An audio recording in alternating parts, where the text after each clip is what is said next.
last night I was on the beach in Island State Park in Ocean County with the sheriff. He has been working it every single night. He's got his own tethered drones chronicling.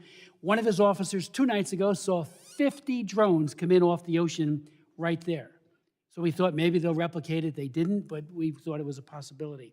Last night, we had a number of other people there, including a commanding officer from the Coast Guard, who said that one of their 47-foot motor lifeboats was followed by between 12 and 30 of these drones as they went through the water, followed right behind them.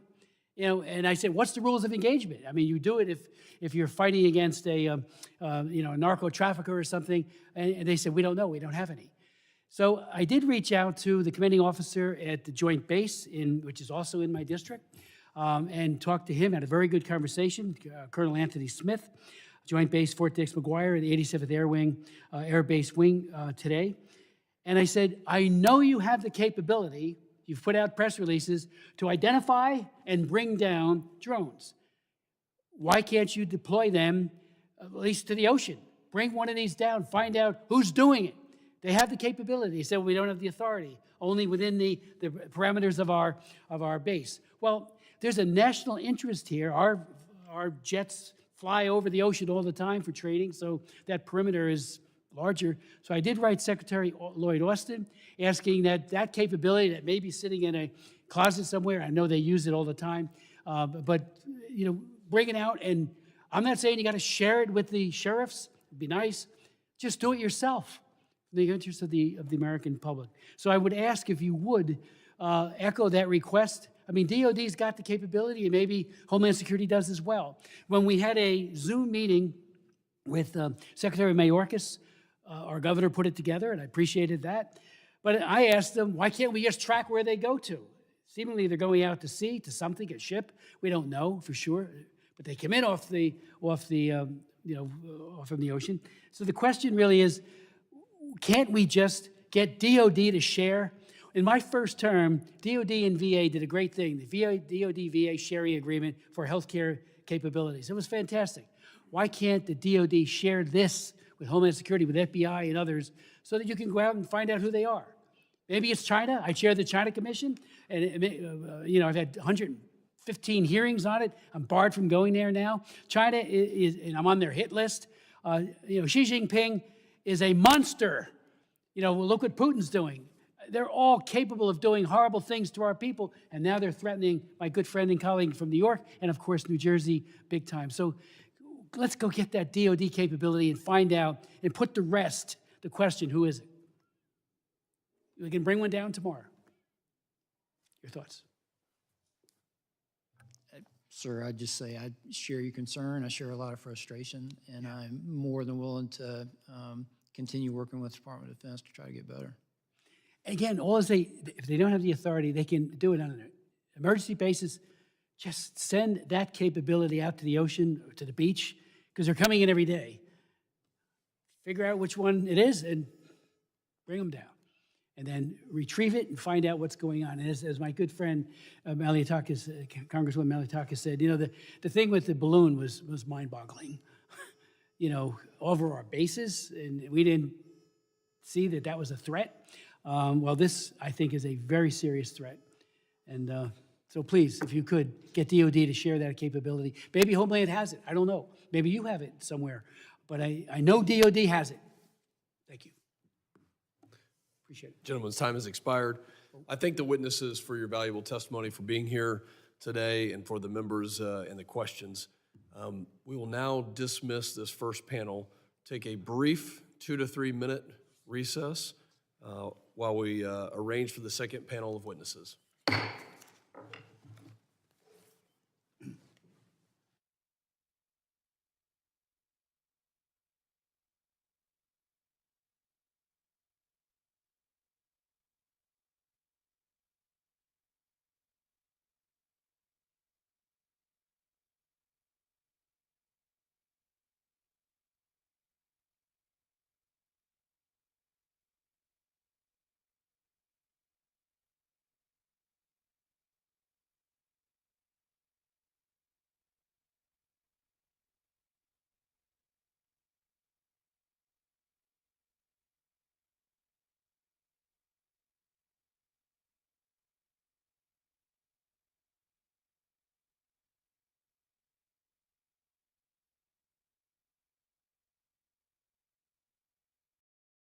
out of the PRC, originating in the People's Republic of China and recognitions of the threats that they pose.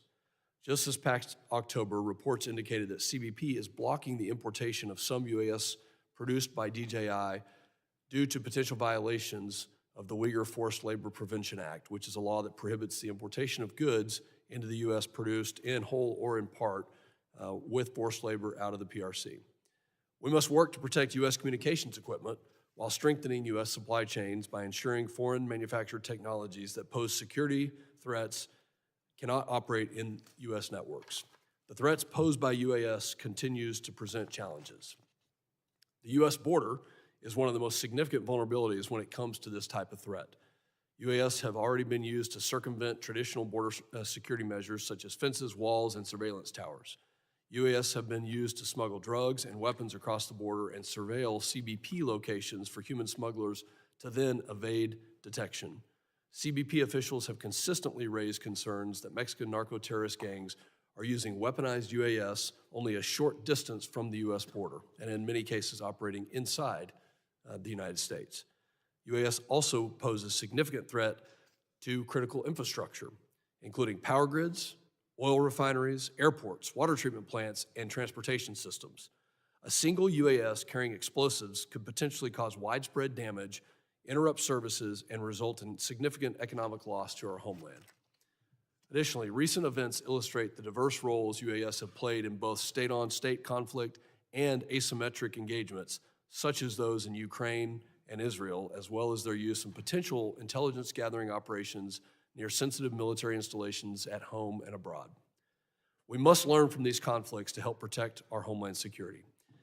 DHS and DOJ were given counter-UHS authorities as part of the Preventing Emerging Threats Act of 2018, which became law as part of the FAA Reauthorization Act of 2018.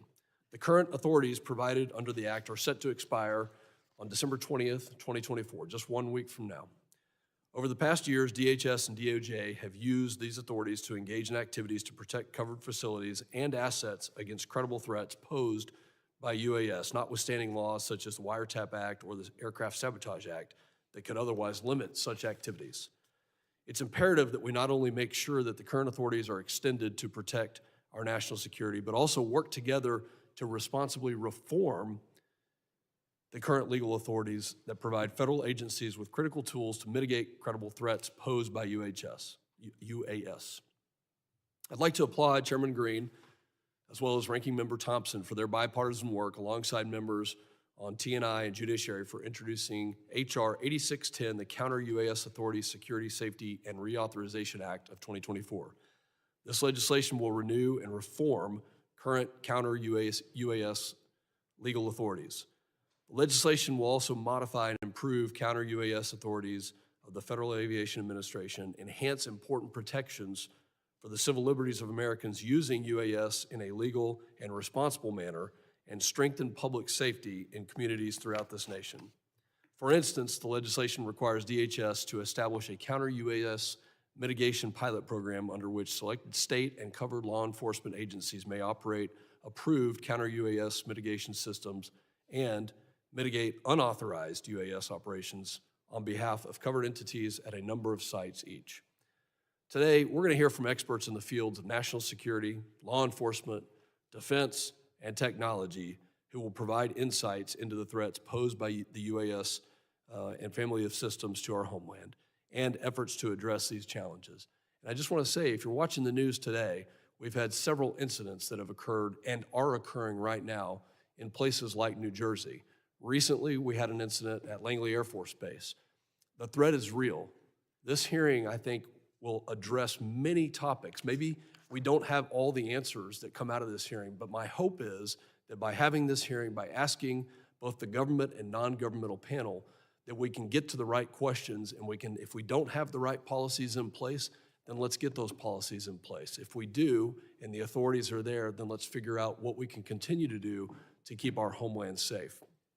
There's many aspects of this, but the most important aspect is the safety and the security of every American citizen and the life that we live here. I look forward to hearing from our distinguished panels today and working in a bipartisan manner. I now recognize the ranking member of the Subcommittee on Counterterrorism, Law Enforcement, and Intelligence, the gentleman from Rhode Island, Mr. Magaziner, for his opening statement. Well, I thank Chairman Pfluger for calling this important hearing and all of my colleagues for participating. The proliferation of unmanned aircraft systems has created a technological arms race between criminals who use UAS technology to plot acts of terror, traffic fentanyl and other illegal substances, and invade the privacy of ordinary Americans, and law enforcement agencies tasked with keeping our homeland safe. Both the criminals and law enforcement agencies are innovating at a rapid rate, and it is important that the federal government keep up. The time has come for Congress to expand the authority of federal, state, and local law enforcement agencies to better utilize monitoring, tracking, and signal jamming technologies to protect critical areas, including our borders, large public events, prisons, and sensitive government facilities, while also ensuring the civil liberties of drone operators. This is the goal of H.R. 8610, the Counter-UAS Authority, Security, Safety, and Reauthorization Act, authored by Chairman Green and Ranking Member Thompson, which I am proud to have co-sponsored. For years, DHS, DOJ, and other agencies have briefed this committee on the threats posed by malicious and authorized UAS. We have seen drones shot down at airports in this country and around the world. Major sporting events have been interrupted with players rushed from the field when unauthorized drones with unknown motives entered restricted airspace. And just a few weeks ago, the FBI arrested a white supremacist in Tennessee who planned to use a drone with an explosive payload to attack a power grid. However, it must also be said that drones are useful tools for many occupations and hobbyists. They can be useful for search and rescue, navigation, agriculture, and more. And these positive aspects remind us that we must take a measured approach to the issue. I look forward to hearing from today's witnesses about how best to balance the benefits and risks of UAS. Moreover, I hope that this hearing will help lay additional groundwork for getting H.R. 8610 over the finish line. Thank you to our witnesses for being here today. I yield back. I thank the gentleman. The chair now recognizes the chairman of the Subcommittee on Transportation and Maritime Security, the gentleman from Florida, Mr. Jimenez, for his opening statement. Thank you, Mr. Chairman. Today we're examining the growing threats posed by unmanned aerial systems, UASs, or drones, and exploring solutions to better protect our homeland from this evolving technology. The popularity and accessibility of drones have skyrocketed in recent years. Today, there are more than 880,000 registered drone operators in the United States, with countless other operating drones without proper registration or training. While many of these operators use drones for legitimate purposes, recreational, commercial, or otherwise, there is an undeniable threat from those who misuse this technology either through ignorance of the rules and regulations or with malicious intent. Uninformed operators can inadvertently disrupt air traffic or encroach on sensitive areas, creating safety risks that strain our law enforcement and the aviation systems. While uninformed operators present a risk, their potential impact is negligible compared to the dangers posed by nefarious actors with malicious intent. Nefarious actors, including transnational criminal organizations, terrorists, and foreign adversaries, can exploit drones to evade traditional security measures, gather intelligence, smuggle contraband, disrupt transportation systems, or even launch attacks on our homeland. The threat from nefarious actors is both real and escalating. Along our borders, drones are increasingly employed by cartels to smuggle drugs and surveil law enforcement operations. We must consider all appropriate actions to ensure that foreign adversaries like the Chinese Communist Party are not using drones under the guise of legitimate activities to relay sensitive information back to China or other entities that seek to harm the United States. Critical infrastructures such as airports, power plants, and ports face growing risks from rogue drones capable of conducting surveillance, causing disruptions, or carrying out acts of sabotage. These risks are not hypothetical. Since 2021, the Transportation Security Administration has documented nearly 2,000 drone sightings near U.S. airports, with major airports experiencing drone incursions almost daily. Furthermore, between 2021 and 2022, the FBI reported 235 incidents of suspicious drone flights at or near chemical plants in Louisiana. Similar UAS activity is also observed at oil storage facilities in Oklahoma and natural gas facilities in Texas, highlighting the growing threat to critical energy infrastructure. Beyond our borders, the conflict in Ukraine has highlighted the weaponization of drones in modern warfare. Both sides have employed drones for reconnaissance, targeting, and direct attacks, underscoring the ability to use drones to transform the dynamics of conflict. These lessons, both from domestic incidents and international conflicts, should serve as a wake-up call for us to bolster our defenses against the misuse of drones within the United States. Looking ahead, the stakes will only continue to rise, with major global events such as the 2026 FIFA World Cup, of which many games will be played in my hometown of Miami, and the 2028 Summer Olympics coming to the United States. We must be ready to confront these threats to safeguard critical infrastructure and ensure the safety of travelers, participants, and spectators. We have a responsibility to defend against drone threats, and the need for action is clear. We must act swiftly. Today's hearing is an opportunity to better understand the full scope of the challenges posed by drones and to explore innovative solutions to mitigate these risks. I want to thank my colleague from Texas, Representative Pfluger, as well as my colleagues from the Subcommittee on Counterterrorism, Law Enforcement, and Intelligence for partnering with us to host this important hearing. Thank you to our witnesses, Deputy Executive Assistant Commissioner Jones, Deputy Assistant Attorney General Wiegman, and Assistant Director Wheeler for appearing before the subcommittees. I look forward to hearing about how we can better counter rogue drones, safeguard critical infrastructure, and ensure our policies keep pace with this evolving technology, and I yield back. The chair now recognizes the ranking member of the Subcommittee on Transportation and Maritime Security, the gentleman from Michigan, Mr. Tanadar, for his opening statement. Good afternoon, and thank you to both Chairman and Ranking Member Magaziner for holding today's hearing, as well as to our witnesses for joining us. Over the past few years, the use of unmanned aerial systems, also known as drones, has become common across a wide range of applications. Drones have become increasingly affordable and useful within agriculture, law enforcement, search and rescue, photography, and other industries. However, as the airspace becomes more and more crowded with unmanned aircraft, we must ensure the government is prepared and empowered to protect the safety and security of U.S. critical infrastructure and the American public. In 2018, Congress enacted initial authorities for the executive branch to begin testing and operating counter-drone technologies, also known as CUAS technologies. Those authorities have kickstarted the interagency coordination and technology development needed to carry out such a complex effort, but the authorities remain limited and have relied on one short-term extension after another.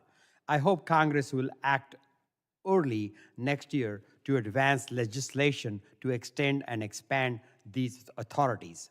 As we do so, we must ensure the government's counter-drone activities appropriately protect privacy and civil liberties and do not have unintended impacts on the safety of the national airspace. As ranking member of the Transportation and Maritime Security Subcommittee, I am especially interested in making sure airports are protected from threats posed by drones. Already, we have seen major airports shut down due to errant drones causing significant delays. Introducing new technologies that affect radio signals is especially sensitive within the airport environment and other urban environment. So we must ensure such technologies are carefully tested. I look forward to hearing from our witnesses today about how Congress can push our counter-drone efforts into a new phase in a measured yet meaningful manner. Again, I thank our witnesses and my colleagues, and I yield back. Other members of the committee are reminded that opening statements may be submitted for the record. I'm pleased to have a distinguished panel of witnesses before us today on this very important topic, and I ask that our witnesses please rise and raise their right hand.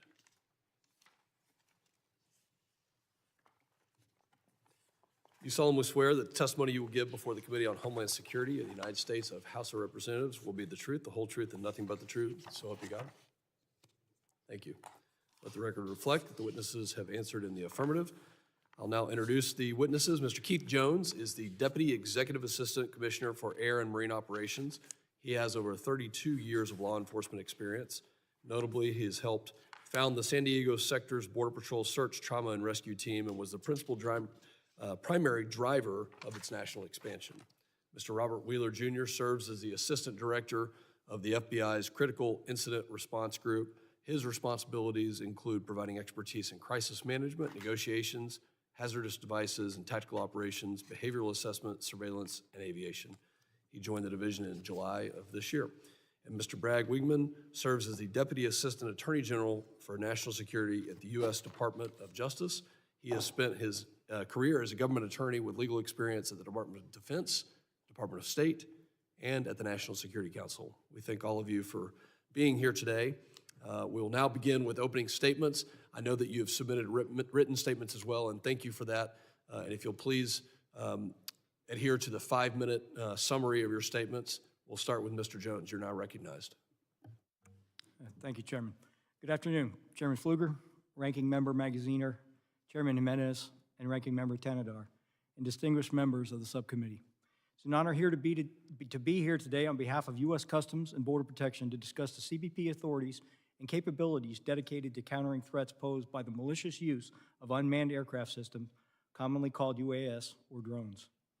Throughout my 33-year career in border security, first with the U.S. Border Patrol and now Air and Marine Operations, I've witnessed transnational criminal organizations, or TCOs, and other malicious actors leveraging technology to circumvent U.S. law enforcement. In recent years, I've devoted significant time to understanding the increasing UAS threat to border security and coordinating CBP's strategic response. Air and Marine Operations is CBP's executive agent for counter-UAS operations. We work alongside our U.S. Border Patrol and Office of Field Operation counterparts to detect, track, and mitigate the threat of these aircraft along our borders. We also collaborate with our DOJ and FBI partners on investigations, as well as CBP Innovation, the DHS Science and Technology Directorate, Department of Defense, private industry, to identify technologies that can improve our mitigation and domain awareness capabilities. I'd like to emphasize 3 important aspects of this subject today. First, the current state of UAS threats to border security. Second, how our critical authorities enable us to respond. And finally, the importance of improving CBP's domain awareness capabilities and technology to detect and mitigate UAS threats. First, UAS activity along the border is increasing rapidly. During a recent 6-week period, CBP sensors recorded more than 6,900 drone flights within close proximity of our borders. It is these flights, particularly those in areas of high illicit activity, that present the greatest threat to the safety of CBP's frontline personnel, pose a serious collision risk to our crewed aircraft, and diminish the effectiveness of our border security operations. Although intent cannot be derived from border proximity alone, through our intelligence processes, CBP has associated a large percent of these drone flights with nefarious activities on the ground. TCOs have fully integrated UAS technology into their operations. Of most concern to CBP is the wide use of drones to conduct reconnaissance of CBP law enforcement personnel, their locations, and their activities. This technology enables smugglers to guide non-citizens or transport contraband across the border without encountering any law enforcement.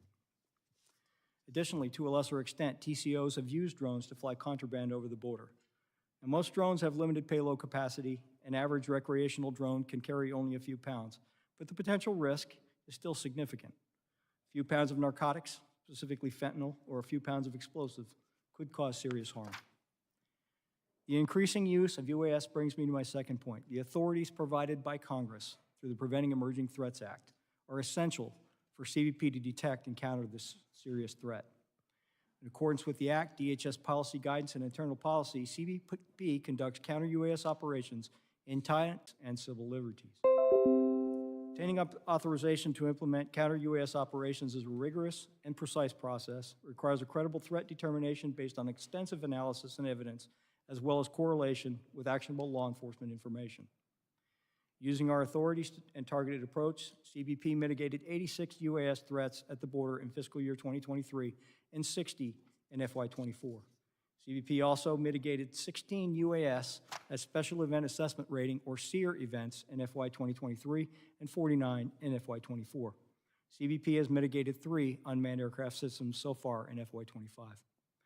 Finally, TCOs are rapidly obtaining larger, more maneuverable drones with a higher capacity for payloads and the ability to fly longer, higher, and farther.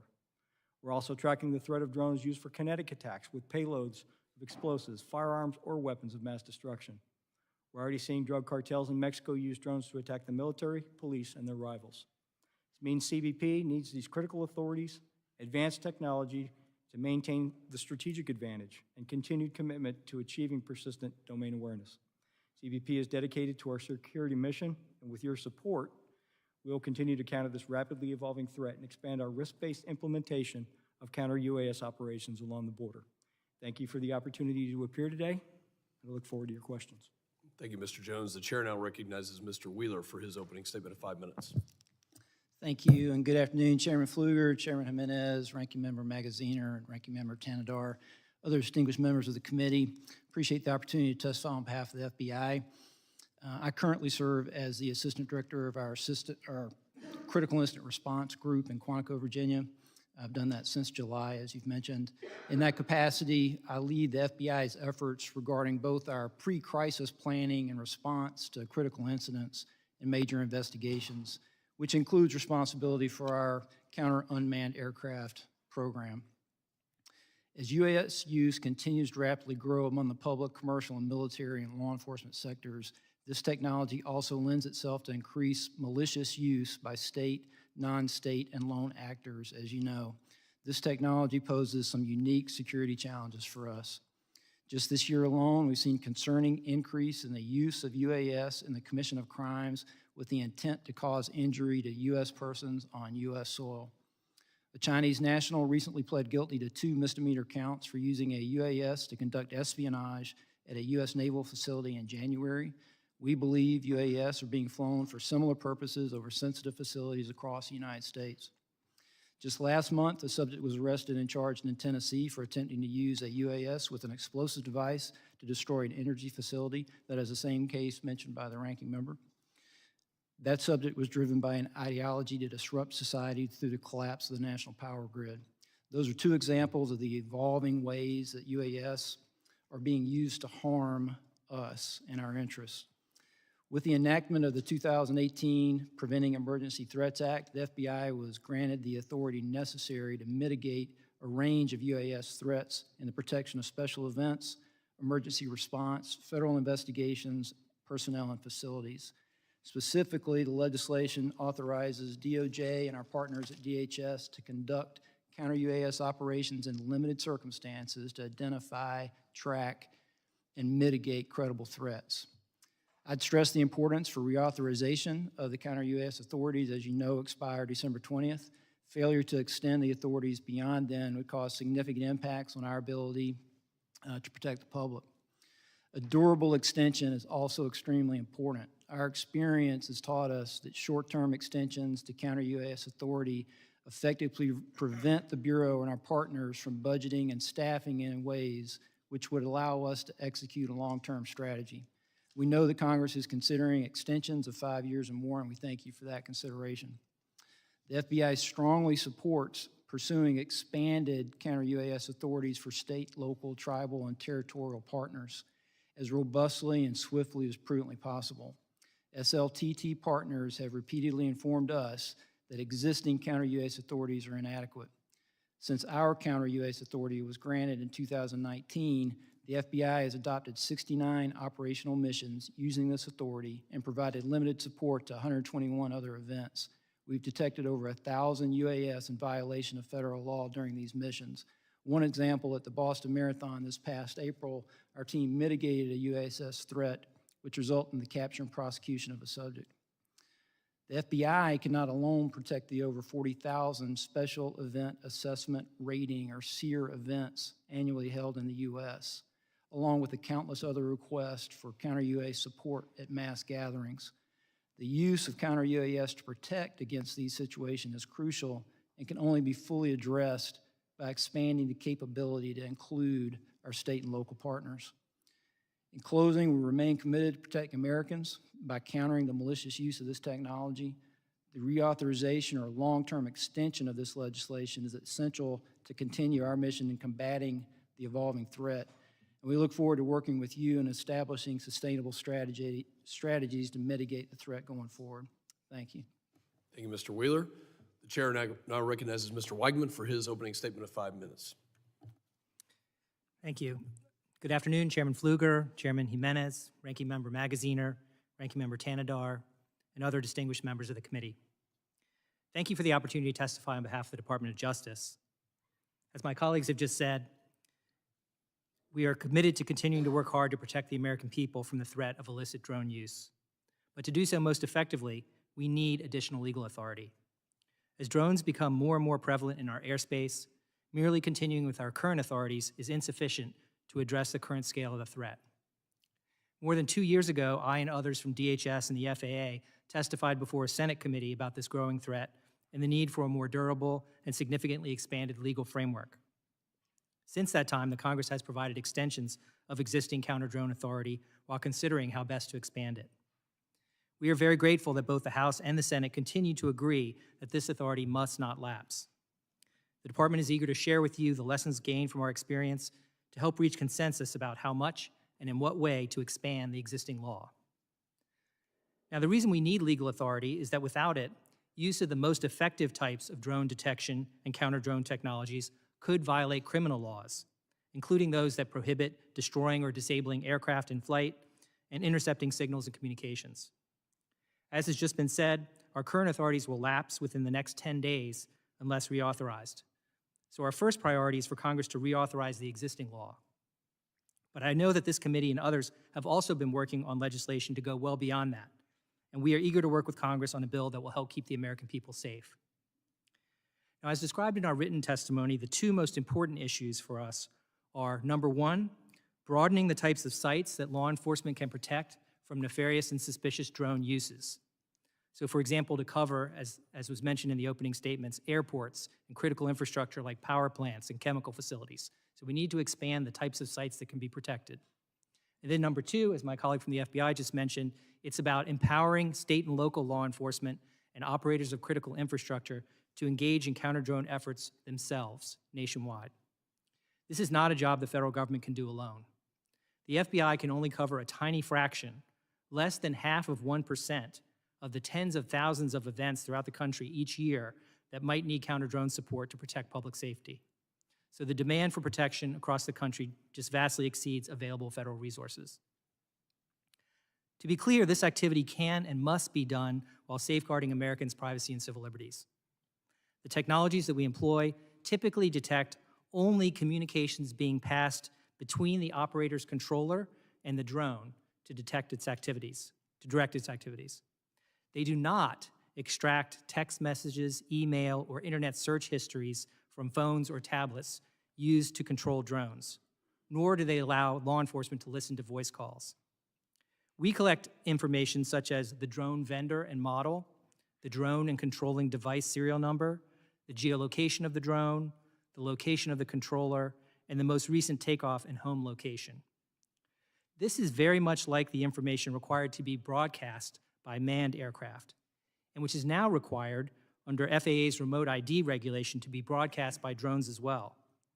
And we use this information to further investigate when a crime involving a drone is suspected. As required in current law, DOJ would continue to have guidance that contains explicit protections for privacy and civil liberties and associated training. And state and local law enforcement, if empowered to engage in this activity, would be required to adhere to the same rules. I appreciate the opportunity to testify today. I'd be happy to answer your questions. I thank the witnesses for their opening statements. Members will now be recognized by order of seniority for 5 minutes of questioning. An additional round of questioning may be called after all members have been recognized, and also knowing that we have a second panel. I now recognize myself for 5 minutes of questioning. Let's just start with current events, and I'll ask an open-ended question. What is going on in New Jersey?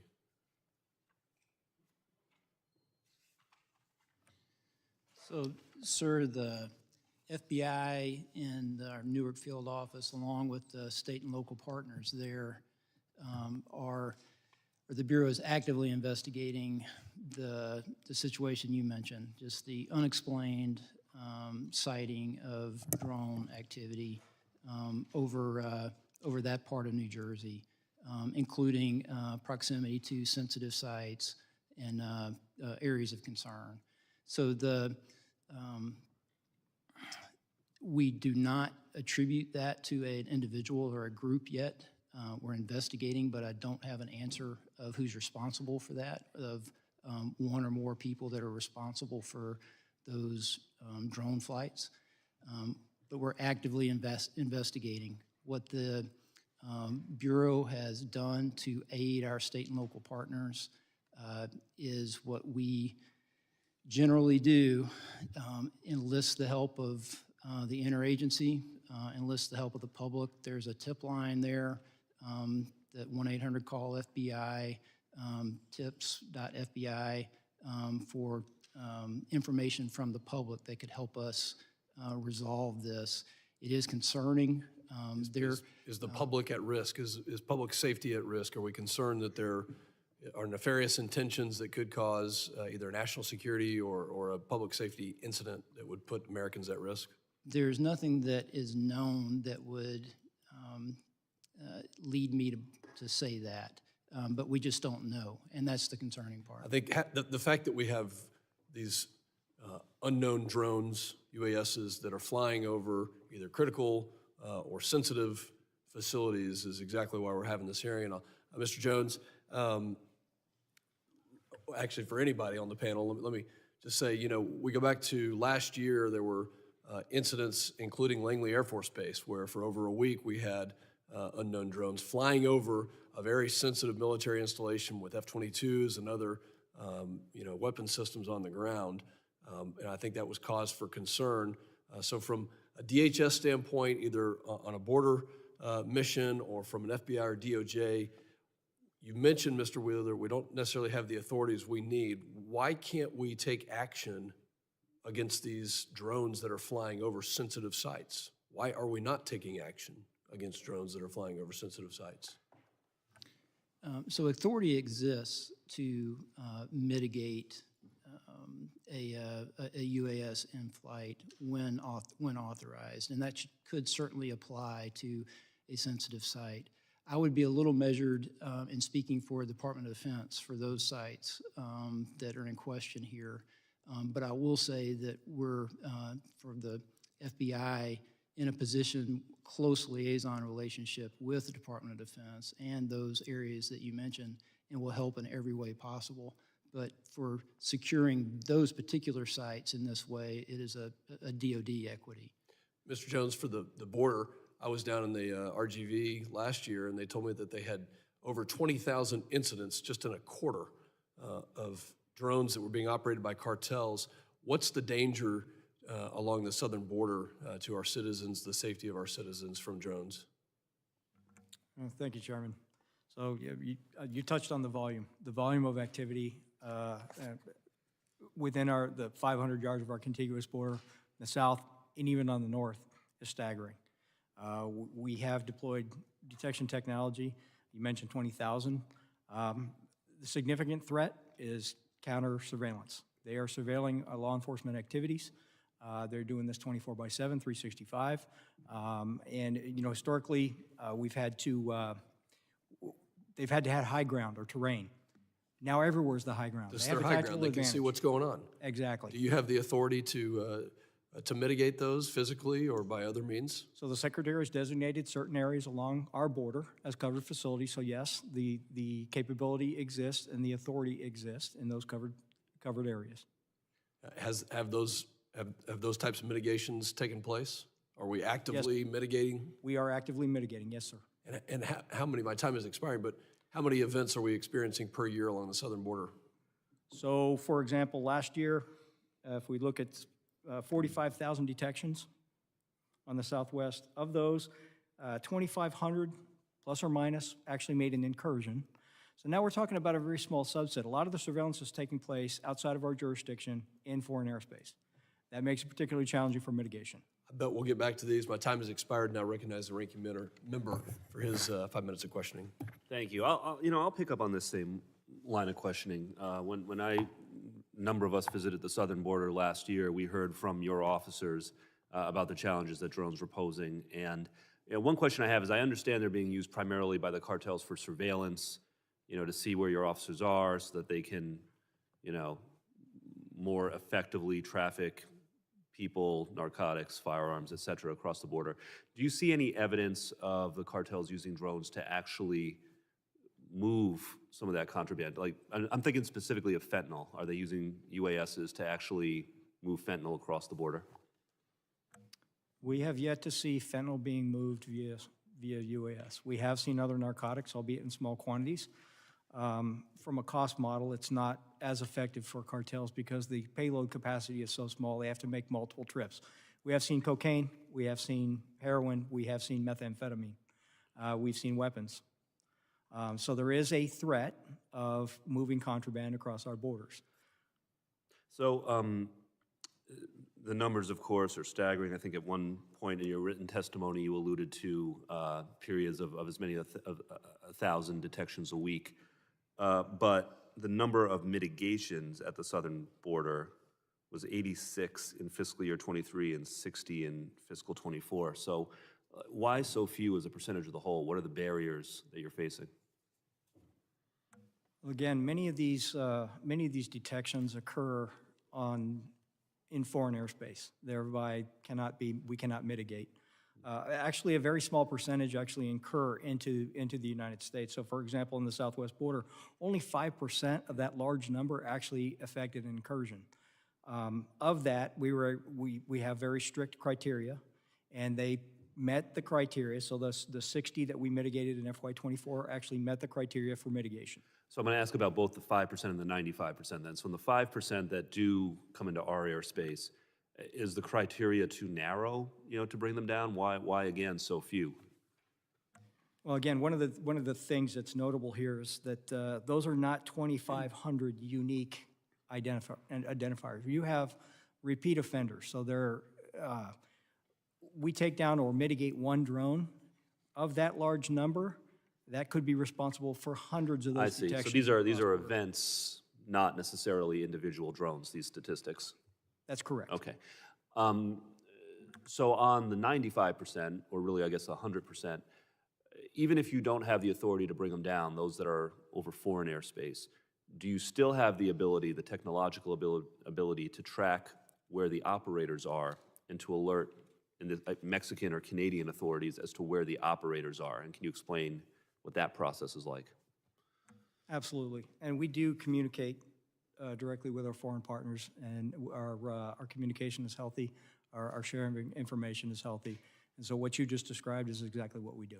And is it working? Does it happen? I mean, when you notify Mexican authorities, for example, that, hey, we've got a drone and we know where the operator is, I mean, are they pursuing the operators? Do you have success stories? Again, are there gaps that need to be filled in that process? Can you elaborate?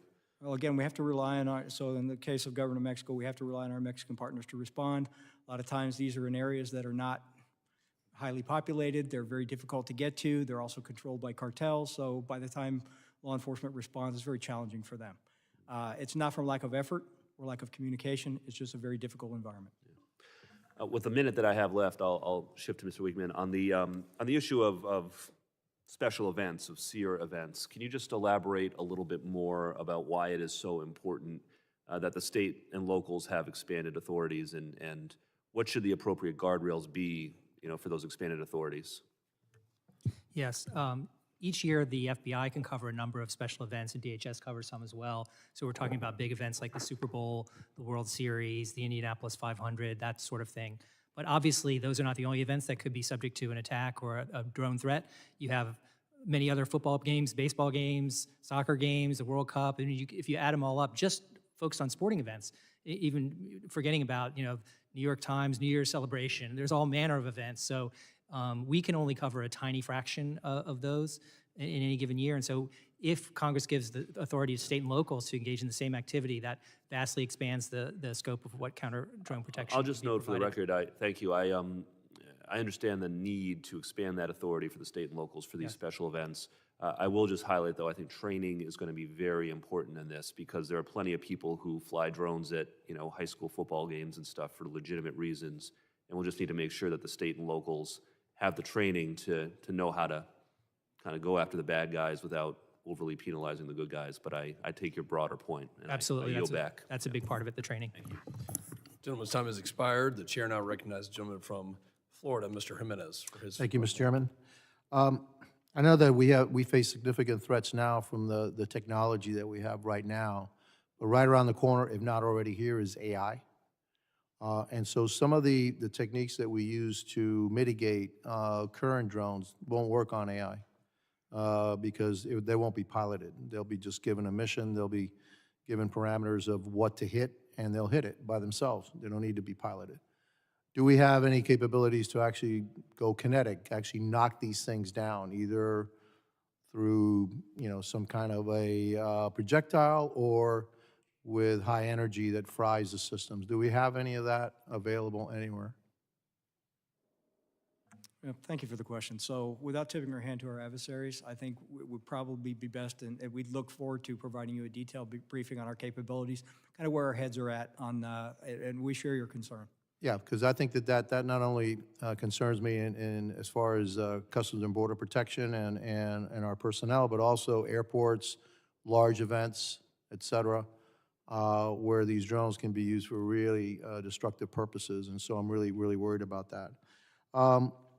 Mr. Jones, you said that you had legal authority to disable, to mitigate drones in certain areas. We have about a 2,000-mile-long border. So those areas, how many miles of the 2,000 do you actually have the authority to mitigate these drones?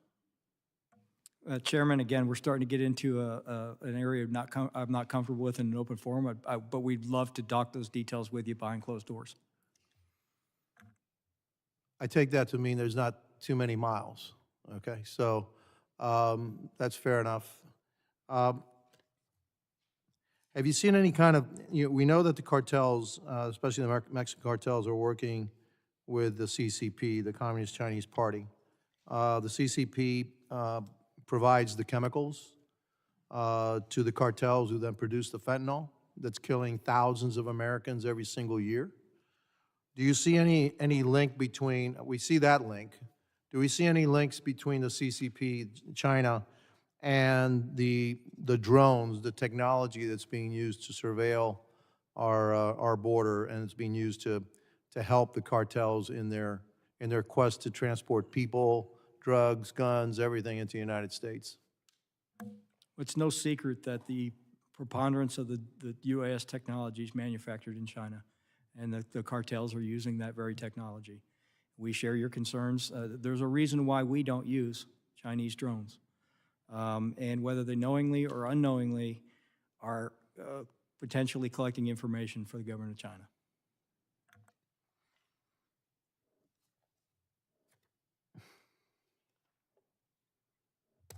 That's it. That's all the questions I have. Thank you. Yield back. Gentleman yields. The chair recognizes Mr. Tanadar for his questioning. Thank you, Chair Fluger. The operation of CUAS technologies to intercept drones is sensitive, as it generally requires seizure of property without a warrant. To do so, CUAS technology operators must hack into the signal used to control the drones, which often involves hacking into operators' cell phone or computer. As such, Congress has waived certain wiretapping and other privacy protections for agencies to carry out these activities. As DHS and DOJ have began to operate CUAS technologies, what have your agencies done to formally enshrine protections for privacy and civil liberties? Any one of you? Sir, I can speak for the way that the FBI conducts the mission. We're very sensitive to those concerns. The information that is captured electronically from our technology that we use is just the information that has to do with the control of the drone, the flight, the telemetry data, if you will. Even if it is being operated by a personal device like a cell phone, for example, the technology that we use does not capture any other information from there, and we're very sensitive to how that is collected. And whatever that information that we collect, we don't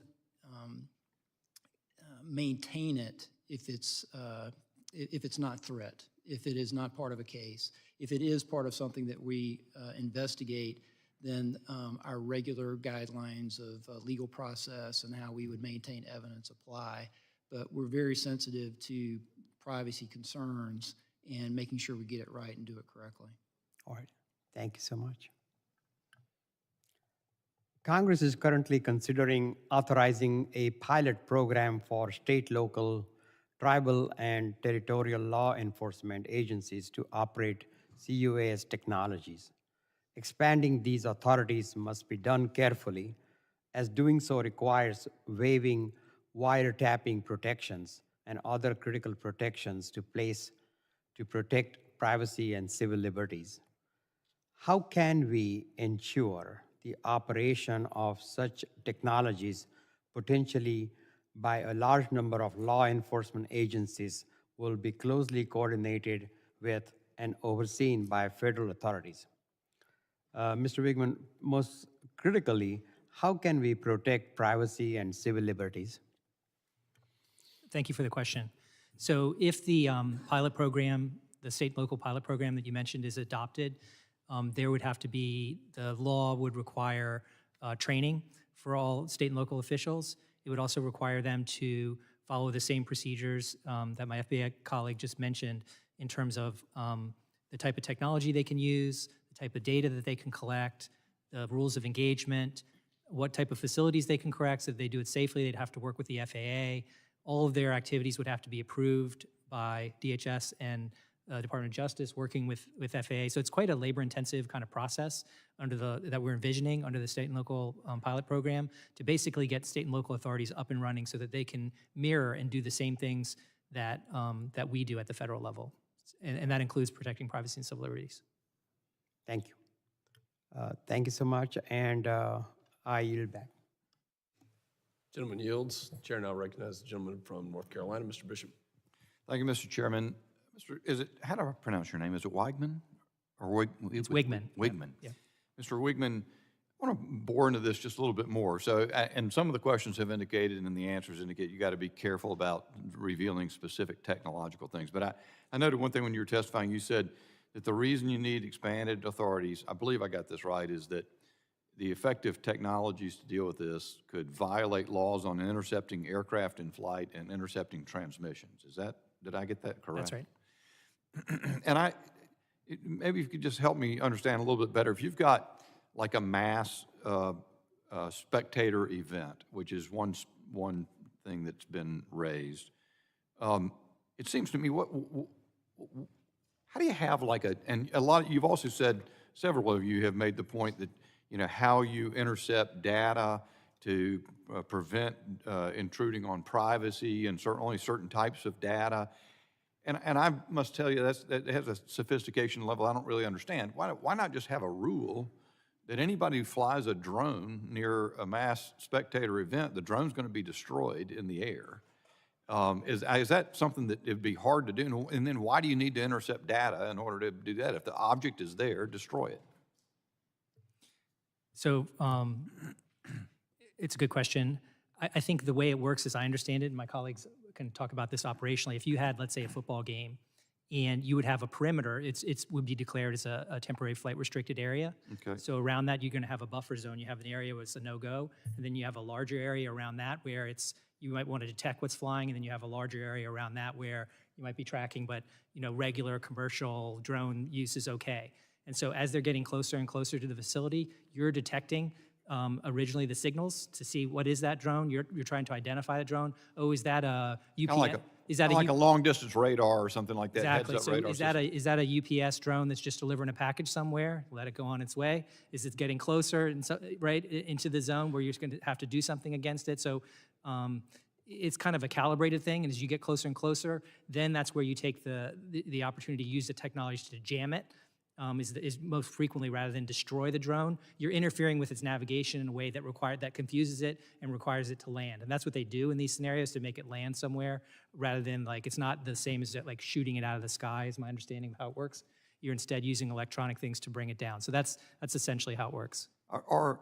Is the technology, and I've always been curious about that. I've asked that, first time I asked it in a hearing a couple of years ago, there's a, Twitter of laughter throughout the room about naivety of thinking you could destroy the thing in the air. And I guess maybe if it leaves debris to fall or something, I could understand It could be that. dangerous also, I think. Yeah. If you were just to kinetically destroy it, I imagine there would be some hazards with that. Should the average person looking at this, or the average congressman trying to understand it, believe that these technologies where you can use electronics to force the device to land are successful or have a high degree of reliability? Maybe I'll direct that to Mr. Jones. Yeah. So there's also non-destructive kinetic capabilities. So one thing from a law enforcement perspective we have to remember is that if we can capture a drone, there's a forensic capability that allows us to glean information. Yeah. And so that's important to us, as well as avoiding or minimizing any collateral damage. We have to be very careful in any application of force in public areas, responsible law enforcement, first do no harm. Is any witness able to testify? Because what you've essentially laid out is we've had a series of short-term reauthorizations of what you had, the authorities that now exist, and the issues you want to expand the authorities. And I have concerns, especially after a variety of ways in which I think government authority has misused power to intercept information or learn information about the American people and has gone too far. What are the, can anybody describe what the hesitancy is and why they're not significant, or why they should be overruled and proceed with this more expanded authority? Mr. Wigman? Hesitancy in adopting the expanded authority, or? Yeah. That's kind of hard for us to answer because we support expanding the authority. I But understand. I think that it's important to recognize when you talk about intercepting signals and so forth, as I mentioned in my opening statement, as Assistant Director Wheeler just mentioned, the types of signals that we're getting are the same types of information that is actually required to be broadcast and that anyone can pick up with a drone today, as the FAA's rules. So we're not talking, there is I guess a privacy interest, but it's the same type of information that we're now requiring, and it's a new regulation, but requiring drones to broadcast so that anyone can pick up, because it's really just about the communications between the drone and the controller, so that we can figure out where is that person, what's the registration, what's the model, how do we deal with it? So I think the privacy interest is limited. My time has expired. Thank you very much. Ayuba. Gentleman's time has expired. The chair now recognizes the gentleman from California, Mr. Correa. Thank you, Mr. Chair, and I want to thank the gentleman, or witnesses, for being here today. Very timely issue for all of us. I think your testimony and the questions show that a little bit of a tension here between private property, private rights, but I think the bigger one here is protecting public safety.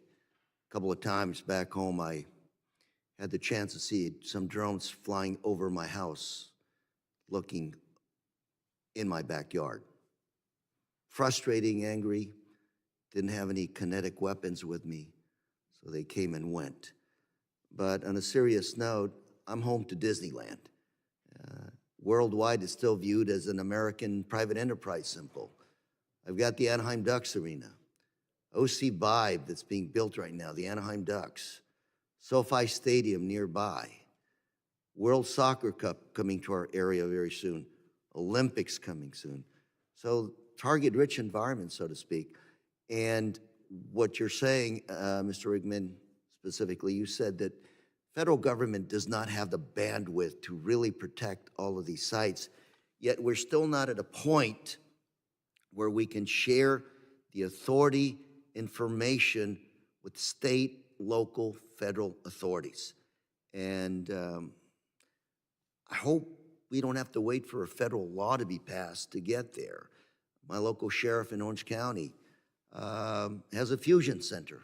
Fusion centers exist across the nation where federal, state, local, FBI every agency collaborate, share information, because when it comes to these drones, time is of the essence. Authority to neutralize these things is of the essence. And I guess my question to each and every one of you, starting with Mr. Jones, do you know of any efforts right now to coordinate with our locals to begin sharing, creating the local authority to be more effective at protecting our citizens? Mr. Jones. I can speak broadly and just outside of just counter UAS. We are working with our federal, state, and local partners on a daily basis. Whether it's counter fentanyl, counter UAS, just general public safety, they're our partners. We're all on the same team. And I'm glad We you need the hear you say that. authority. Go ahead. We need the authority to designate select state and local law enforcement, and then with approved equipment, and, you know, just like my colleague We stated. need a federal law. Yes, we do. Some of us here could probably do something like that, Mr. Chairman. Hope we can also, I didn't hear it, I know Mr. Jimenez talked a little bit about Mexico. Cooperation, any there? This is something that deals with both sides of the border. And like I stated earlier, our relationship and our information sharing with Mexico is healthy, both at the local level through the U.S. Border Patrol Foreign Operations branches, as well as our communications with Mexico City. Thank you very much. Mr. Wheeler, same question to you. Do you know of any efforts to coordinate past laws to help us work with the locals to protect our citizenry? Sure. I would illustrate as maybe a good example for the situation in New Jersey and our Newark division we talked about earlier. The FBI Newark JTTF comprised of a lot of state and local officers that work on the JTTF are our people that are actively investigating this matter. Are there any efforts to pass legislation that you're aware of to give the locals the authority to neutralize, monitor these aerial vehicles? Well, that's not my purview for the legislation, but I if can you were certainly tell aware you, of I any. support capacity building for Mr. for Wigman, state and local my last 30 seconds. That's what we're here for, Congressman. There's a Senate bill, there's a couple of House bills. All of them, Good. to different degrees, would provide additional authority to the states, both at a minimum to do detection only, and then on a pilot program Beyond to do those the bills, mitigation as do you well. So see that's what we're here for. beyond those bills, any other authorities that are needed to be vested in the locals to do their job? I think those bills are where we should focus, At and this coming time. up with something that's will work. Thank you very much, Mr. Chairman. I'm out of time. I yield. Gentleman's time has expired. The chair now recognizes the gentleman from Louisiana, Mr. Higgins. Thank you, Mr. Chairman. Gentlemen, thank you for being here today. It's been referenced that there are federal laws against intercepting aircraft or intercepting communication signals, and it's been cited today regarding the absence of a specific federal law authorizing local law enforcement to use existing technologies to mitigate against an unmanned aerial system threat or a drone threat. Let me say that, Mr. Chairman, I believe that the 10th Amendment already extends such rights to the sovereign states. And let me say that the current law, the current federal law that authorizes specific federal law enforcement agencies to use existing and emerging technologies to mitigate against unmanned aerial systems. Yes, that authorizes those specific federal agencies to deploy that technology, but it in no way does a current law prohibit the rights of the sovereign state to authorize their own state and local law enforcement to use existing technologies and emerging technologies in a law enforcement capacity. Mr. Wigman, is it against the law for one American to strike another American? Yes, it is. It's not a trick question. Is that against the law? You know, obviously Yes, depends on the context. It could be Of course, self-defense, there's a whatever, general but law against generally, that. yeah. But is it allowed for a law enforcement officer who has probable cause to detain you or arrest you? Is it allowed for him to strike you in order to effect that arrest? Yes, of course he can. Is there a law against me crashing my car into yours purposefully? Yes, there is. But Mr. Jones, are you familiar with the pit maneuver? Of course, law enforcement has been using this for decades. We use our vehicle to crash into a suspect vehicle in a particular manner reflective of our training in order to effect the arrest. We're using the current training standards and the technology of our vehicle that we have deployed to effect that arrest. That's not a vehicle crash. It's a law enforcement action. That's broadly known. Everyone knows it's against the law for one American to shoot another one. But a law enforcement officer, in order to effect arrest, if he needs to escalate to lethal force, we know a law enforcement officer has that authorization through federal and state laws. So, yes, there's plenty of laws. You guys love to cite these laws that exist so we cannot intercept an aircraft. We understand that. But if intercepting the aircraft is a law enforcement action, which using existing technology to mitigate against an unmanned aerial threat, Mr. Chairman, these technologies exist, and absolutely our local and state law enforcement entities should have access to the same technologies that we seem to be very protectively reserving for only select federal agencies. So, Mr. Jones, you had stated earlier, good sir, and thank you for wearing the badge, my brother. You had stated earlier that yes, you're deploying these systems, but please clarify for America that there are great restrictions on actually deploying the technology to land a drone. You're using the technologies primarily to track criminal drones, but you're not using that technology primarily to land drones, which is what the technology does. Am I correct in that assessment or not, Mr. Jones? Well, both are true. We are using technology to track the drones. We are also using technology and electronic means to intercept and land the drone at a place of our discretion. And give us the numbers by percentage. If you track 100 drones, how many are you landing? Well, like I stated earlier, for FY24 Southwest border, we actually landed 60 of them, mitigated 60 of those aircraft. 60 of the 45,000 that you encountered? Well, there you go. That's what I'm saying. You're using the technology to track, but you're not using the technology to fully mitigate. So this is what we've been talking about for a year, Mr. Chairman. This technology, by 10th Amendment right, belongs to the sovereign states, and they should be allowed to fully deploy it. Thank you, Mr. Chairman. I yield. Gentleman's time has expired. Chair recognizes the gentleman from Texas, Mr. Gonzalez.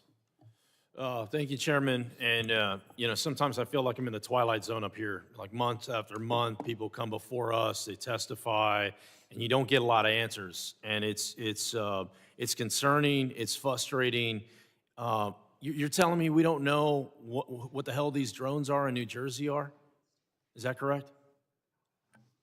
That's right. It's crazy. I mean, that's crazy. That's madness that we don't know what these drones are.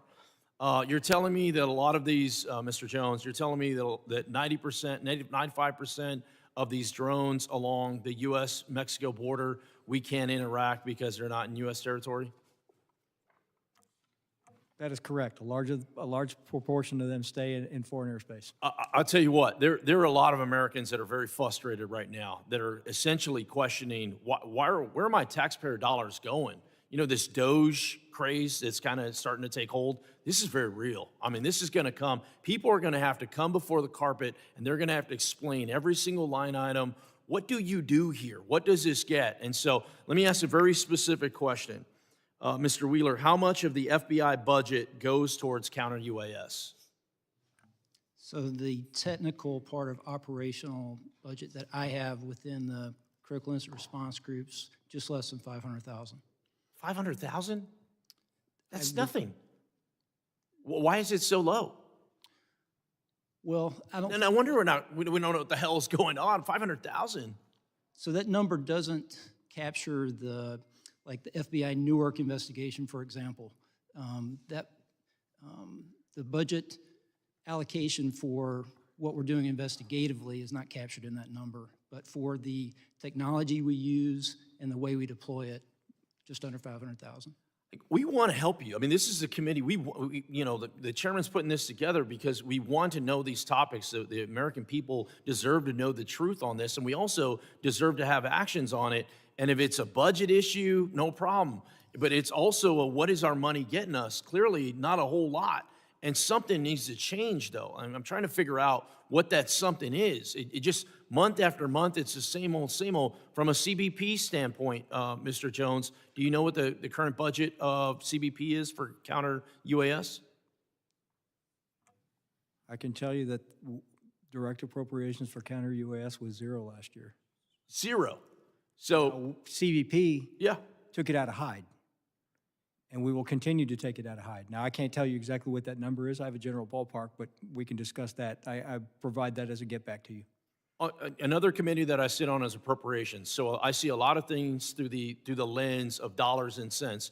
If you're putting zero on the board, you're probably not going to get a lot of success. And it's not fair. A lot of people talk about the border. I represent the border, nearly half of the southern border. I've been out there with these agents in the middle of nowhere that are essentially alone and unafraid, making do with what they have. It's not fair to them, and ultimately it's not fair to us to have them combat against some of these drones that are happening with a zero budget. I mean, it's just madness. So I guess I have other line of questioning, but I don't want to embarrass anyone. I would just say, I would be very interested in partnering up and figuring out what we need to do in order to find and answer some of these questions. What resources do you need? The technology is already out there. Drones, this isn't new. Drones are 100 years old. This isn't state of the art. Drones are old technology. The fact that we don't know what's flying in our airspace is only the tip of the iceberg, what's to come. We have to fix this. And I want to partner up to fix this. Part of that is finding out the proper resources you need, training, authorities. I get the authorities piece, but it's a cradle to grave type of situation. It cannot just be, the answer can't be we don't know. And the answer can't be zero. I mean, we got to do better than that. And if we don't, I suspect not good things will happen. So thank you, gentlemen, for coming before us and testifying. I look forward to partnering with all your agencies. I yield back. Gentleman yields. Chair now recognizes the gentleman from New York, Mr. D'Esposito. Thank you, Chairman, and I sort of feel the same way as my good friend, Mr. Gonzalez. This is like deja vu. We've been talking about this for a long time and seems to be not getting much answers. I mean, the chairman and I visited New York City probably close to 2 years ago. We met with the leadership in the NYPD. It was probably one of the most rapidly growing drone use in the country. And my vision on jurisdiction of taking down drones may be different from others here. But first, I think it's important to quickly focus on stuff back at home. I mean, these drones over New York and New Jersey, flying over critical infrastructure, flying over some of, whether it's the Verrazano Bridge or others, I mean, I have to agree with my colleagues. The fact that we continue to say that we don't know what they are, we don't know what they're doing. I mean, the American people are looking at us and they think that we're lying to them because they think, how could you possibly not have answers to drones flying over some of the most critical airspace in the country? So, I mean, if we're expecting the American people to believe in the information that we're giving them, I think we do need to do better. And that's none of your fault. I mean, the fact that there's only $500,000 in in drone expenditures appropriations. I mean, that's absolutely insane, and I hope that it's something that my colleagues work on. But as many has already pointed out, drones continue to rapidly advance and become more readily available. Along with the expansion, threats from drones being used by bad actors have only increased, as all of you have mentioned. Right now, counter-UAS authorities are restricted from local law enforcement agencies, leaving it largely in the hands of federal agencies. So, Mr. Wigman or Mr. Wheeler, very simple questions. Do federal agencies have the ability to assist local law enforcement agencies with their counter-UAS capabilities everywhere and every time it's needed? Not today. That's what we're seeking from the Congress. Yep. Yeah, that's absolutely correct. Are there events and places that would benefit from counter-UAS capabilities that federal agencies are simply not able to cover? Absolutely. There are. Yes. All right. In your submitted statement, you both said, quote, "We need to empower state, local, tribal, and territorial law enforcement agencies across the country, which are primarily responsible for keeping our citizens safe at the local level, to take the steps needed to protect their communities from the emergency threat." This past year, right in my district, in the middle of my district in Nassau County, we hosted the 2024 International Cricket World Cup, including the India-Pakistan match. While there were drone-related threats from ISIS ahead of the tournament, the federal government was only able to assist with their counter-UAS capabilities for a small portion of the tournament. What is the current impact of local law enforcement not having these authorities? And I'll leave that to any of you. Well, I think that's the main thing, is the capacity. We need more capacity to be able to do the mission, and we strongly support state and local jurisdictions having that capacity and the authority and the ability to help. Right. And I think I'm sorry, Mr. Woodman, I didn't mean to interrupt. No, that's right. And just to answer your question also, Mr. Congressman Gonzalez as well, I mean, I think all of us on the panel share your view that we need to do more and more resources. If we do get the authorities, we will certainly need more resources. Right. Even if state and locals are doing it, that will require training and additional work and approval on our end. So more resources, more authorities, those are all things that we would support. Yeah, and I think it's important to point down and to spread the message, because I think there's a lot of false information being spread about law enforcement agencies trying to say that, well, they don't want this added enforcement. They don't want to take on this responsibility. I mean, we had a hearing in this room just hours ago where the commissioner of the Nassau County Police Department, Patrick Ryder, was here, and he has been advocating in his position as commissioner, as his position as a member of the Major City Chiefs, that this is something that local law enforcement agencies, not only do they need it, they want it. And I think that we have the opportunity throughout this country to make sure that law enforcement agencies, there is some sort of consolidation. There are many law enforcement agencies that border one another, that could help each other deal with this, I'll call it a burden, but this added burden. But they're willing to do it. Why? Because it makes sure that people can be kept safe. We can make sure that in instances like the World Cup back in my district, or as Mr. Jimenez was talking about the summer games in Miami. I mean, to depend on the federal government, and the federal government is telling us, well, we can only help you some of the time, even when you have threats from ISIS, I mean, that's a huge problem. And it's one that we need to address not only here today, but moving forward. And Mr. Chairman, my time has expired, but thank you for continuing to bring this to light. Gentleman's time has expired. The chair recognizes the gentleman from Arizona, Mr. Crane. Thank you, Mr. Chairman, for holding this hearing today. Thank you, gentlemen, for coming today. I got an article right here, mystery drone spotted over New York, New Jersey, prompt calls for federal investigation. I believe this was Breitbart News. I want to start with you, Mr. Wheeler from the FBI. What can you tell us about what you guys do know? So the public reports and what we have from eyewitness sightings, some of those very credible police personnel and others are what we describe as unidentified drones.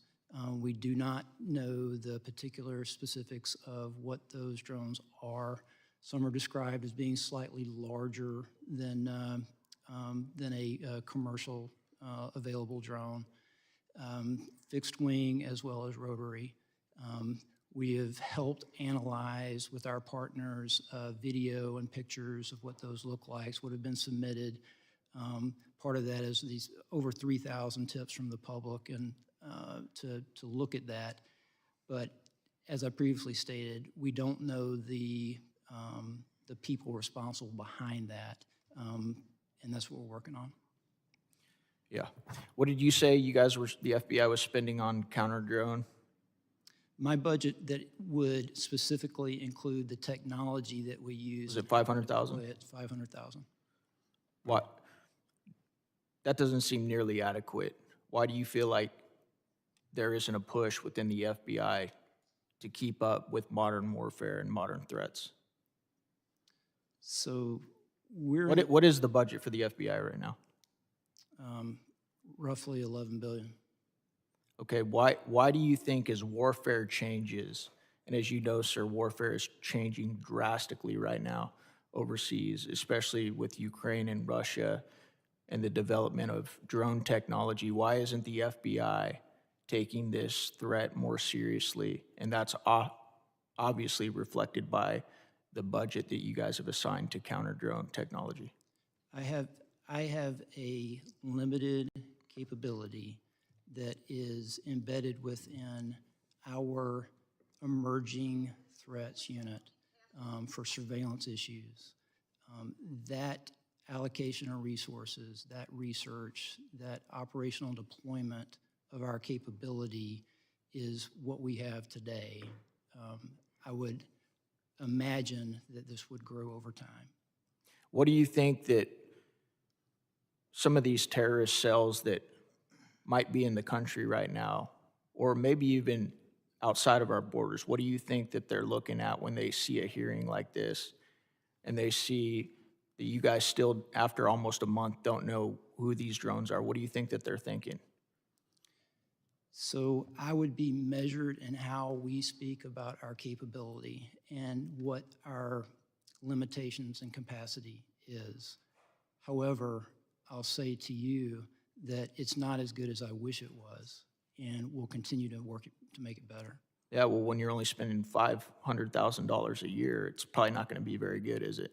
The only thing I would say about that is that this is an enterprise-wide problem. It's not just a technological problem, that most of that $11 billion budget for the FBI gets after threats to Americans, this being one of them.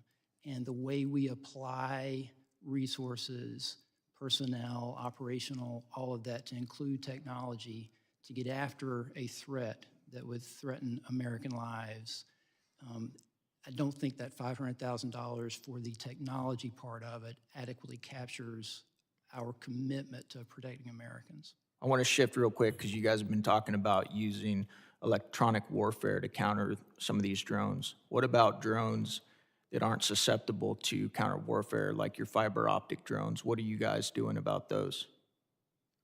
I'll start with you, Mr. Jones. So all options are on the table right now. We are exploring kinetic options. You know, Complement the electronic. you can buy those right now, and they're really not that expensive. Are you aware of that, Mr. Jones? I'm aware there's a lot of different technologies out there. We have experimented with some that have been very successful. Yeah. Thank you. I yield back. Gentleman yields. The gentlelady from New York, Ms. Maliatakis, is recognized. Thank you, Chairman Pfluger. Thank you all for being here today. I just want to follow up on what my colleague asked regarding what happened in New York and New Jersey. These drones, unmanned aircrafts, have also flown over my district. A number of constituents have seen them over a power plant in Brooklyn. They were coming over the Verrazano Bridge. And I will remind everyone or explain to everyone here that Verrazano Bridge connects Staten Island and Brooklyn, and on the Staten Island side, you have Fort Wadsworth, which is a U.S. Coast Guard sector New York base. And then in the Brooklyn side, right on the other side of the Verrazano Bridge, you have Fort Hamilton, which is a U.S. Army installation. And so it is very concerning to me that we have these objects. We're not sure if they're drones or unmanned aircrafts, but they are flying over sensitive infrastructure and facilities. And the fact that we don't know what they are or who's behind them or what they're doing is very concerning to me, particularly in a post-Chinese spy balloon world. okay? The fact that this administration allowed for a Chinese spy balloon to go across the country over multiple military installations is very concerning, and that we could potentially be having this happen again it's like astounding to me that this is even happening without any type of intervention. You say it's no known threat, but is there still a possibility of there being a threat? At the end of the day, that's what my constituents want to know. Yes, I am cognizant, and we all are in the FBI, of what this threat can look like. Anyway, across the spectrum of sophisticated state actors, adversaries that want to hurt us, all the way through counterterrorism matters, cyber, WMD, criminal, all the way down to a nuisance drone that could cause harm. So that's the wide spectrum that concerns me every day. And are you, okay. I've just mentioned it concerns me that we don't know the answer to your Yes. question yet. And are you working with the Pentagon, with FAA, with DHS, with your partners to try to identify this? Because I don't put it all on just the FBI. I think this is, I mean, what is Homeland Security doing? Do you have any idea? Have you? I wouldn't speak for another department, but I will say that the way we do business is extremely collaborative in the interagency, and especially with our state and local partners. So who's taking the lead here on this particular issue to identify these drones and aircrafts? Well, we have an investigation open predicated on a idea that there's unsafe operation in the airspace, which is a federal violation that we have some jurisdiction for. But it would help us know sort of what lane this falls in when we know the people that are responsible and what this is all about, to your point earlier. And we're actively investigating and would like to answer those questions, but I don't have a better answer. And what if they were carrying chemical weapons or something? We just don't, I mean, this could be a much worse conversation we could be having right now, because these things have been flying all over New York, New Jersey, over military installations. I don't know, I don't know what's going on there, but these agencies need to figure it out and try to get to the bottom of what's going on. I think it's very concerning. Is there a possibility, if hopefully it is not a threat, is it a possibility that would fall under this System Assessment and Validation of Emergency Responders program, the SAVER program? This is a program under Department of Homeland Security, Science and Technology, where they are testing various technology for search and rescue, disaster response, and it could be part of a law enforcement assessment. You think that's a possibility? Because my Army base doesn't know about it, my NYPD doesn't know about it, so I guess my question is, why wouldn't the local authorities know if this was part of a testing of security technologies for first responders? So I don't know that to be the case, Okay. and I couldn't really comment on that. Okay, well, just again, I would love to speak to you offline at some point and maybe share some information with you, but I would really just urge if you could speak to your colleagues and counterparts in these other departments, and because we need to get to the bottom of what's going on here. And if it is something that is not nefarious and is one of part of these public safety applications that are being tested, they need to coordinate with the local authorities, so my guys in New York, NYPD, they know that it's not a threat. I would agree. All right, thank you. Gentlelady yields. This will be the last questioning for the first panel. Chair now recognizes the gentleman from New Jersey, Mr. Smith. Thank you so very much, Mr. Chairman, Chairman, both of you, for allowing me to sit in on this hearing. I've been in Congress 44 years, and I have lost track of the number of times when we seemingly did not adequately assess a threat. I had one of my service members from the Marines in the barracks in Lebanon when that terrible, horrible deed was committed by Iran. Actually, after we got hit in Dar es Salaam and in Nairobi in 1998 by Al-Qaeda, I chaired all the hearings. We had the Chairman of the Joint Chiefs of Staff come and testify as Admiral Crow. And they kept saying, everyone, no one thought that Al-Qaeda would hit there. Maybe in the Middle East, but not there. I wrote a bill called the Embassy Security Act. It was signed into law. I added it to an appropriations bill, big, thick bill, but it was all about setbacks and Mylar on the windows, a lot of good things. And it did mitigate, I think, some of the concerns there. but we always seem to miss something, and I'm very concerned that we're missing something here. I've raised the issue, as has my colleagues, Maliotakis and others, in New Jersey and New York about these drone sightings. So last night, I was on the beach in Island State Park in Ocean County with the sheriff. He has been working it every single night. He's got his own tethered drones chronicling. One of his officers 2 nights ago saw 50 drones come in off the ocean right there. So we thought maybe they'll replicate it. They didn't, but we thought it was a possibility. Then last night we had a number of other people there, including a commanding officer from the Coast Guard, who said that one of their 47-foot motor lifeboats was followed by between 12 and 30 of these drones as they went through the water, followed right behind them. You know, and I said, what's the rules of engagement? I mean, you do it if you're fighting against a narco trafficker or something. And they said, we don't know, we don't have any. So I did reach out to the commanding officer at the Joint Base, which is also in my district, and talked to him, had a very good conversation, Colonel Anthony Smith, Joint Base Fort Dix McGuire, the 87th Air Wing, Air Base Wing today. And I said, I know you have the capability, you've put out press releases, to identify and bring down drones. Why can't you deploy them at least to the ocean? Bring one of these down, find out who's doing it. They have the capability. They said, well, we don't have the authority, only within the parameters of our base. Well, there's a national interest here. Our jets fly over the ocean all the time for training, so that perimeter is larger. So I did write Secretary Lloyd Austin asking that capability that may be sitting in a closet somewhere, I know they use it all the time, but bring it out. And I'm not saying you got to share it with the sheriffs. It'd be nice.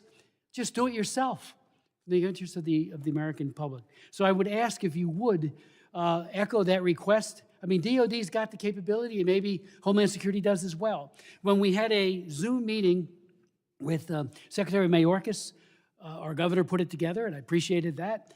But I asked them, why can't we just track where they go to? Seemingly they're going out to sea, to something, a ship. We don't know for sure, but they come in off from the ocean. So the question really is, can't we just get DOD to share? In my first term, DOD and VA did a great thing, the DOD-VA sharing agreement for healthcare capabilities. It was fantastic. Why can't the DOD share this with Homeland Security, with FBI and others, so that you can go out and find out who they are? Maybe it's China. I chair the China Commission, and I've had 115 hearings on it. I'm barred from going there now. China is, and I'm on their hit list. Xi Jinping is a monster. Look what Putin's doing. They're all capable of doing horrible things to our people, and now they're threatening my good friend and colleague from New York, and of course, New Jersey, big time. So let's go get that DOD capability and find out and put to rest the question, who is it? We can bring one down tomorrow. Your thoughts? Sir, I'd just say I share your concern. I share a lot of frustration, and I'm more than willing to continue working with the Department of Defense to try to get better. Again, if they don't have the authority, they can do it on an emergency basis. Just send that capability out to the ocean or to the beach, because they're coming in every day. Figure out which one it is and bring them down. And then retrieve it and find out what's going on. And as my good friend Maliotakis, Congresswoman Maliotakis said, the thing with the balloon was mind-boggling. Over our bases, and we didn't see that was a threat. Well, this, I think, is a very serious threat. And so please, if you could, get DOD to share that capability. Maybe Homeland has it. I don't know. Maybe you have it somewhere. But I know DOD has it. Thank you. Appreciate it. Gentlemen's time has expired. I thank the witnesses for your valuable testimony, for being here today, and for the members and the questions. We will now dismiss this first panel, take a brief 2 to 3 minute recess while we arrange for the second panel of witnesses.